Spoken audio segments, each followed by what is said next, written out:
प्रशासन अगर सबूत नहीं देगा, आपकी बात सही है, लेकिन ऐसा कोई एक मामला आप लाओ जिसके अंदर में सबूत के विनय पे वो चीजें रुकी हो।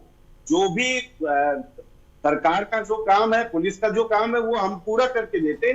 जो न्यायालय है वो निर्णय, पुलिस प्रशासन का सुस्त रवैया है, क्योंकि गृह मंत्रालय, होम मिनिस्ट्री या राज्य की होम मिनिस्ट्री उनसे पूछ नहीं रही है।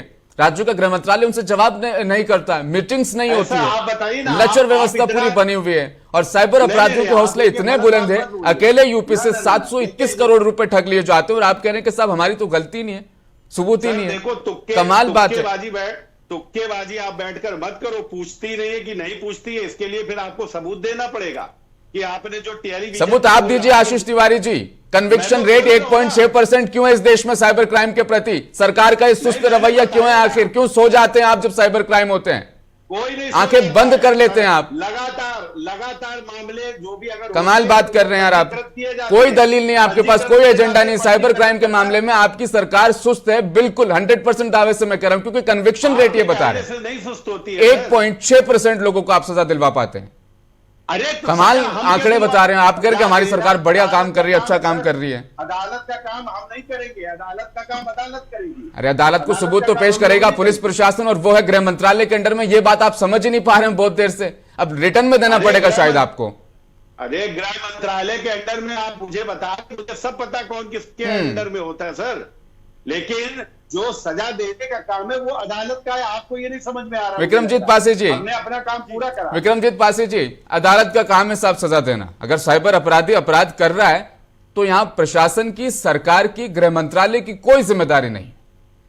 रहीम जी, ये जो बहुत झूठी पार्टी वाले लोग हैं ना, बीजेपी वाले, ये गाली गलौज के सिवाय इनके पास आंकड़े नहीं होते। पहली बात तो ये है कि प्रोसिक्यूशन एजेंसी सबूत देगी तो अदालत सजा देगी ना। प्रोसिक्यूशन एजेंसी कोई मेहनत करेगी जो इनके अधीन है, तभी कोई सजा होगी ना। अच्छा, अभी मेरे बीजेपी के माननीय प्रवक्ता क्या बोल रहे थे, यूपी में क्राइम रेट कम है। मैंने एनसीआरबी का लेटेस्ट डाटा निकाल लिया। ये कह रहे थे पंजाब में 1 लाख के ऊपर 242 है, पंजाब 16वें नंबर पे है, 16वें नंबर पे।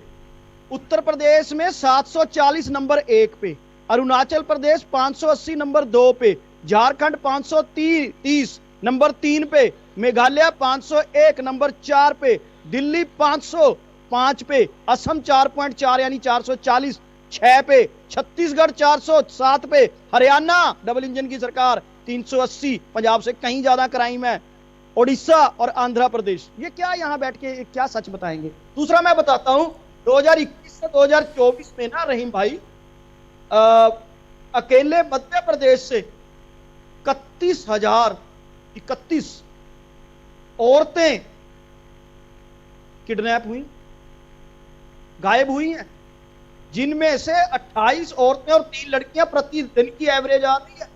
यहां इनकी डबल इंजन की सरकार है। क्राइम पे बात, अच्छा फिर क्या कहेंगे जी, जब कुछ नहीं मिलता ना, झूठ बोलते हो सर। तो जी नेता, अरे आपके सामने आंकड़े रख रहा हूं, आपकी तरह। अरे सर मैं भी दिखा रहा हूं आपको आंकड़े, चेक कर लीजिए। अब मैं भी आपको आंकड़े दिखा रहा हूं, आप पता नहीं कब के आंकड़े दिखा रहे हैं, लेटेस्ट आंकड़े मैं आपको दिखा रहा हूं। आस नहीं रख सकते रहीम जी। आज भी रमेश बदूड़ी के आपने बयान सुने। चलो दूसरी बात, अब मैं असली दोबारा फिर मुद्दे पे आता हूं, क्योंकि मुद्दे से भागना मेरी आदत नहीं। इनके स्टेट, ये कहेंगे जी इनके मिनिस्टर चले गए, एक षड्यंत्र के तहत 1 रुपए की रिकवरी नहीं है। इनसे पूछिए शाहनवाज हुसैन किस केस में पकड़े गए थे, जिनका ये महिमा मंडन करते हैं। क्यों क्राइम रेट इनकी स्टेट्स में बढ़ता है? क्यों बीजेपी के अंदर ये लगातार क्राइम बढ़ता है? क्योंकि ये अपराधियों का महिमा मंडन करते हैं। मैं स्पष्ट कहता हूं, इस चक्कर में पकड़े गए शाहनवाज हुसैन। जरा बताइए, बीजेपी के मेघालय के वाइस प्रधान थे प्रहलाद एन शराद, 3 साल की बच्ची, क्या बताऊं मैं आपको, कैलाश विजयवर्गीय भगोड़ा करार दे दिया था पुणे की अदालत ने। महिमा मंडन करेंगे पर उनका। कुलदीप सेंगर कौन नहीं जानता। अच्छा, चिन्मयानंद, ब्रिजपाल सिंह इनके मीडिया इंचार्ज एमपी के, जोएश पटेल गुजरात के, किस केस में गए थे अंदर? क्योंकि आप लोग शरण स्थली हो भ्रष्टाचारियों और अपराधियों की। विजय जोली दिल्ली के ही थे, जरा चेक कीजिए किसके क्या केस पड़ा था। अनिल बलूचा, अशोक मुखवाना, वेंकटेश मौर्य, हरक सिंह रावत, रामदुलार गौड़, इतनी बड़ी लिस्ट है। ब्रिजभूषण शरण सिंह। आप लोग तो मतलब जब उत्साहित करते हो क्रिमिनल्स क्राइम करने वाले को, क्रिमिनल्स को, तो फिर क्यों नहीं ऐसे जड़ा क्रिमिनल लोग हैं उनको हौसला मिलेगा? क्या बात करते हो आप? आंकड़ों पे आओगे तो आप कहीं मुंह दिखाने के लायक नहीं हो बीजेपी वाले। आप झूठे षड्यंत्र रच सकते हो, मैं जवाब दे लूं, एजेंसियों का दुरुपयोग कर सकते हो आप। एक मिनट सुन लीजिए, पहले मुझे कंप्लीट कर लीजिए। नासिर जकरिया साहब, अगर आप सुन पा रहे हैं तो जाहिर तौर पर जिस तरह से पूरी 10 सेकंड दूंगा मैं, सिर्फ 10 सेकंड। मैं ना prevention of money laundering act पढ़ता था। वो किस लिए बना था? वो बना इसलिए था कि अगर इंटरनेशनल ड्रग ट्रैफिकिंग का कोई ब्लैक है उसके ऊपर एक्शन लिया जाए। बीजेपी उसका मिसयूज कहां करती है? अपनी विरोधी पार्टियों के नेताओं को झूठे षड्यंत्र के तहत फंसाने में। अरे भाई, क्रिमिनल्स के पीछे लगाइए एजेंसीज को।